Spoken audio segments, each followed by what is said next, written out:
धीरे बोलो, कोई सुन ना ले। ये बात हम सब के कानों में पड़ी होगी और हमारे मुंह से भी निकली होगी, लेकिन सोचने की बात यह है कि ये वाक्य कब कब हमारे मुंह से निकलता है और कब कब हमारे कानों में पड़ता है, क्योंकि ऐसे कम ही गुप्त राज होते हैं जो हम दूसरों के कानों में पड़ने नहीं देना चाहते। अक्सर परिवार में अशांति का कारण हम स्वयं ही होते हैं। हम इस बात को देख पाएं भले ना देख पाएं, पर ये असल सत्य है, क्योंकि जाने अनजाने मूर्खतावश हम खुद ही अपनी वो बातें दूसरों को बता देते हैं जो हमें कभी नहीं बतानी चाहिए। और वही बातें जो जाने अनजाने हमने किसी दूसरे के सामने बता दी थी, वही हमारे दुख का कारण बन जाता है, वही हमारे झगड़े का कारण बन जाता है। और फिर बाद में हमें पछतावा होता है कि मुझे ये बात किसी को बतानी नहीं चाहिए थी, मेरी ही गलती हुई कि मैंने जाने अनजाने ये बात सभी को बता दी। इसीलिए आज की जो बौद्ध कहानी मैं आपको सुनाने वाला हूँ, उसे सुनने के बाद आपको 7 ऐसी बातें पता चलेंगी जो आपको कभी किसी को नहीं बतानी। ये जो 7 बातें हैं जो आपको किसी को नहीं बतानी, क्यों नहीं बतानी, इसके पीछे का तर्क भी मैं आपको दूंगा। और इन 7 बातों के अलावा अगर आपको लगता है कि कोई बात ऐसी है जो मुझसे छूट गई या मैं नहीं बता पाया, तो कमेंट सेक्शन में जरूर बताना। इससे पहले कि आप इस बौद्ध कहानी में खो जाएं, इस चैनल को सब्सक्राइब जरूर कर लें। तो चलिए कहानी शुरू करते हैं। एक समय की बात है, एक नगर में रिंकू नाम का एक युवक रहता था। वो युवक बहुत गरीब था, कुछ पैसा नहीं था उसके पास, 2 वक्त की दाल रोटी भी बड़ी मुश्किल से उसको नसीब होती थी। किसी काम की तलाश में दिन रात खोज करने पर भी उसे कोई काम नहीं मिल रहा था। फिर एक दिन उसने अपनी पत्नी के सामने अपनी सारी समस्या बता दी। उसने अपनी पत्नी को कहा कि मैं जिस जगह भी काम मांगने के लिए जाता हूँ तो हर कोई मुझे ये कहकर काम नहीं देता कि हमारे यहाँ काम की जरूरत नहीं है। मैं काम की तलाश कर करके थक चुका हूँ। मुझे समझ नहीं आता कि मैं तुम लोगों का पेट कैसे भरूंगा, अपने बच्चों को कैसे पालूंगा, और ये चिंता मुझे दिन रात खाए जा रही है। ये सुनकर उसकी पत्नी ने कुछ सोचकर कहा कि तुम एक आदमी के पास एक बार ही काम मांगने के लिए जाते हो, और जब वो काम नहीं देता तो तुम दोबारा उसके पास जाते तक नहीं हो।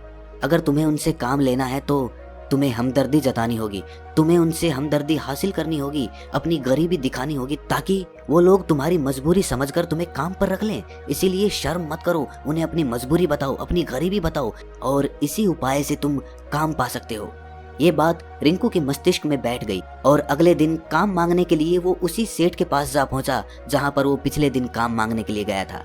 लेकिन इस बार उसने हाथ जोड़कर उस सेठ से प्रार्थना की, उससे विनती की कि वो बहुत गरीब है और उसे काम की बहुत आवश्यकता है। वो जो कुछ भी उसे देंगे वो उसमें संतुष्ट हो जाएगा, पर कृपया करके मुझे अपने यहाँ काम पर रख ले। उसकी ये हालत देखकर उस सेठ ने उसे अपने यहाँ काम पर रख लिया। वो रोज वहाँ पर काम पर जाने लगा। अंदर ही अंदर वो खुश तो था कि उसे काम तो मिला, लेकिन उसे वेतन दूसरे लोगों से कम मिलता था। वही काम जो दूसरे लोग कर रहे थे उन्हें ज्यादा वेतन मिल रहा था और इसे कम वेतन मिल रहा था। जब इस बारे में उसने अपने सेठ से कहा तो सेठ ने कहा कि देखो भाई, तुम्हें काम की जरूरत थी, मैंने तुम्हें काम दिया, मेरा धन्यवाद करने की बजाय तुम मुझसे शिकायत कर रहे हो, ये कैसी भलमनसाहत है। ये सुनकर रिंकू वहीं पर चुप हो गया। बात कहीं ना कहीं सत्य थी, सच थी। सेठ ने तो उसे उसकी मजबूरी के हिसाब से ही काम दिया था और इसीलिए वो उसे अपने अनुसार ही वेतन देता था। लेकिन धीरे धीरे उसने ये बात अपने सगे संबंधियों और अपने दोस्तों को भी बताना शुरू कर दी कि उसका सेठ कैसा आदमी है और उसे कितना वेतन देता है। समय बीतता रहा और रिंकू पूरी लगन के साथ अपना काम करता रहा, लेकिन अब परिस्थितियां बदलने लगी थी। सेठ अब रिंकू से दूसरे लोगों से ज्यादा काम लेता था और उनसे कम वेतन उसे देता था। ये बात रिंकू के मन को बहुत खलती थी। वो दूसरों से ज्यादा मेहनत कर रहा है और उनसे कम वेतन पा रहा है। इससे उसके आत्मसम्मान को बहुत गहरी चोट पहुंची। अब धीरे धीरे उसका मन अपने काम से हटने लगा। उसका मन काम में लगता ही नहीं था। जाहिर सी बात है कि ऐसी जगह किसका मन लगेगा जहां आदमी को अपने आत्मसम्मान के साथ समझौता करना पड़े। इसीलिए जल्द ही उसने अपना काम छोड़ दिया और वो घर पर आकर खाली बैठ गया। अब उसके पास घर का खर्चा चलाने के लिए भी पैसे नहीं बचे थे। इसीलिए उसने अपने सगे संबंधियों और अपने दोस्तों से सहायता मांगनी शुरू की। लेकिन उसके दोस्त उसके सामने तो उसे दया का पात्र समझते थे, उसे दिलासा देते थे, लेकिन पीछे से उसका मजाक उड़ाते थे। वो कहते कि कितना बेवकूफ है, सेठ ने इतना काम लिया और बेचारे को पैसे भी नहीं दिए। अरे हम इसको पैसे दे दें तो ये कल हमारा भी पैसा वापस कर पाएगा? इसकी ऐसी हालत है, काम तो इसके पास कुछ है नहीं, पैसा कहाँ से ला के देगा? और इसी वजह से रिंकू की हालत दिन ब दिन खराब होती जा रही थी। अब वो दिन रात तनाव में रहने लगा था। वही दोस्त, वही सगे संबंधी जो उसके अपने होने का दिखावा करते थे, वो उसे दया का पात्र समझ रहे थे। उन्हें उसके ऊपर तरस आ रहा था। सब लोग आकर उसे ज्ञान तो बहुत देते थे, लेकिन कोई सहायता नहीं करता था। और अक्सर ऐसा ही होता है, ज्ञान देने वाले तो बहुत मिल जाते हैं, लेकिन मदद करने वाले, उंगली पकड़कर, हाथ पकड़कर आगे चलाने वाले कितने लोग मिलते हैं। एक दिन उसे पता चला कि पड़ोस के गांव में एक बौद्ध भिक्षु आया हुआ है जो बहुत ही ज्ञानी है। रिंकू इतना तनाव में था कि उसे कोई रास्ता नजर ही नहीं आ रहा था, इसीलिए जाने अनजाने वो उस बौद्ध भिक्षु के पास पहुंच जाता है। वहां पहुंचकर वो सीधे उनके पैरों में गिरकर रोने लग जाता है। वो रोते रोते उन्हें अपनी सारी परिस्थिति बताता है। उसे बताता है कि किस तरह उसके सेठ ने उसका फायदा उठाया और उसके सगे संबंधी उसके साथ कैसा व्यवहार रखते हैं।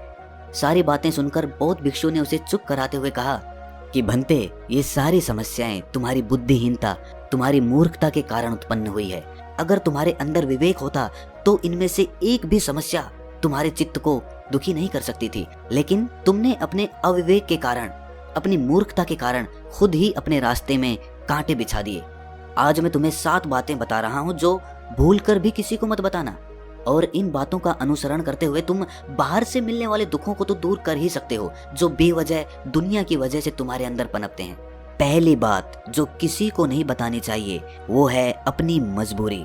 अपनी मजबूरी का दिखावा करके दूसरों का दया पात्र बनके उनकी सहायता लेने की गलती कभी मत करना। हो सकता है कि आज वो तुम्हारी मजबूरी देखकर तुम्हारी सहायता करते, लेकिन कल वो तुम्हारा फायदा उठाने से भी नहीं चूकेगा, और अगर फायदा भी नहीं उठाया तो दूसरों के सामने तुम्हारा मजाक बनाने में वो आदमी कभी नहीं चूकेगा। इसीलिए कभी भी अपनी मजबूरी का दिखावा मत करो। अगर घर में 2 रोटी है, सूखी रोटी है, तो वही खाकर सो जाओ, लेकिन दूसरों को इसके बारे में भनक तक नहीं लगनी चाहिए। जरा आप खुद सोचो, मजबूरी बताने का क्या प्रयोजन होता है एक इंसान का? या तो वो दूसरों से सहानुभूति हासिल करना चाहता है या उनसे कोई आर्थिक मदद चाहता है। लेकिन अगर दोनों ही परिस्थितियां आप देखें तो दूसरा आदमी आपका फायदा उठाने से नहीं चूकेगा, और अगर वो फायदा नहीं भी उठाएगा तो अपनी नजर में तो वो आपको मूर्ख ही समझेगा, बेवकूफ समझेगा, और दूसरों के सामने आपका मजाक तो जरूर बनाएगा। इसीलिए अपनी मजबूरी के बारे में कभी किसी को मत बताना। दूसरी बात जो किसी को भी नहीं बतानी चाहिए वो है अपनी अतीत की गलतियां और भविष्य की रणनीतियां। जरा सोचो कि अगर हम अपने अतीत की गलतियां किसी दूसरे को बताते हैं तो उसका क्या प्रभाव होगा। वो गलतियां ठीक तो नहीं की जा सकती, जाहिर है, तो उन्हें बताने का क्या प्रयोजन रह जाता है। आप अपने अंधेरे पक्ष को खुद दुनिया के सामने बता रहे हो, खुद अपनी गलतियां दूसरों के सामने बता रहे हो। इससे उस आदमी की नजर में आपका एक चरित्र गठित हो जाएगा और वो भविष्य में हमेशा आपको उसी नजरिए से देखेगा। इसीलिए किसी भी आदमी की नजर में अपना चरित्र गठित मत होने दो। और जरा सोचो कि आप व्यर्थ में ही अपने भविष्य की रणनीतियां दूसरों के सामने बता रहे हो।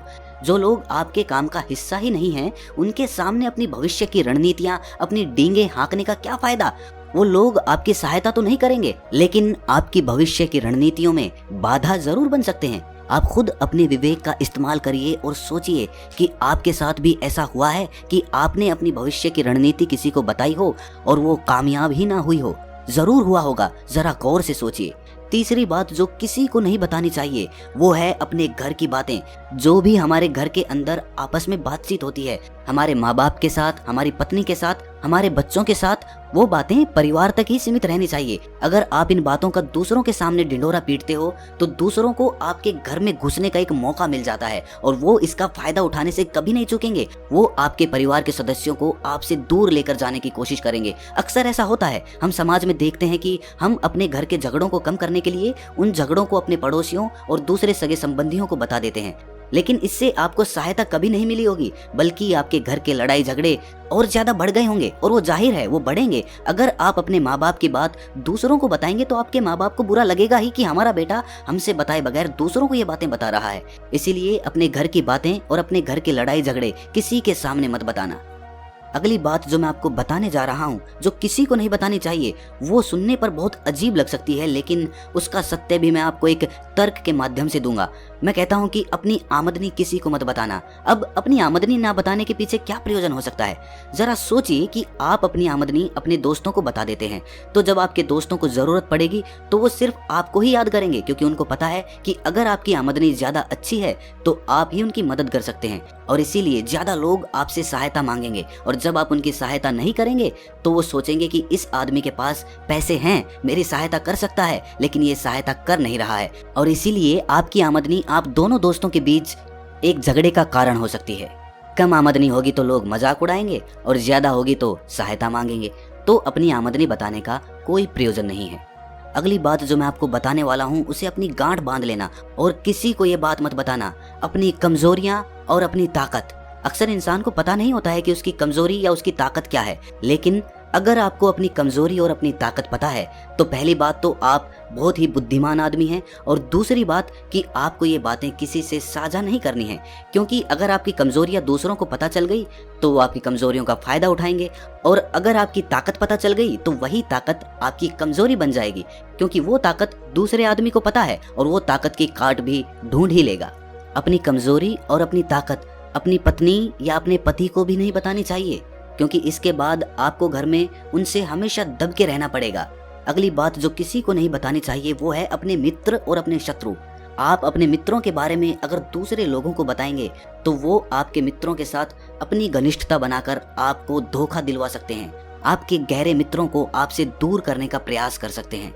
अक्सर आम आदमी ऐसा नहीं करता, लेकिन आपके दुश्मन ऐसा करने की कोशिश कर सकते हैं, और दूसरी तरफ आपके शत्रु का भी किसी को नहीं पता लगना चाहिए, क्योंकि आज जो आपका मित्र है अगर कल वो आपका दुश्मन हो गया तो वो आपके दुश्मन के साथ ही मिलकर आपको परास्त कर सकता है, आपको धोखा दे सकता है। इसीलिए अपने सबसे अच्छे दोस्तों को भी अपने दुश्मन के बारे में कभी मत बताना। अगली और आखिरी बात कहना चाहता हूँ कि जब तुम दान करते हो तो दान के बारे में भी किसी को मत बताना, नहीं तो दान करना व्यर्थ हो जाता है, बेकार हो जाता है। जब आप अपने दान का ढिंढोरा पीटते हो तो आप ये बता रहे हो कि मैं कितना बड़ा दानी पुरुष हूँ, और ये आपके अंदर एक अहंकार निर्मित करेगा। इसीलिए दान गुप्त रूप से किया जाए उतना ही अच्छा होता है, उतना ही फलदायी होता है।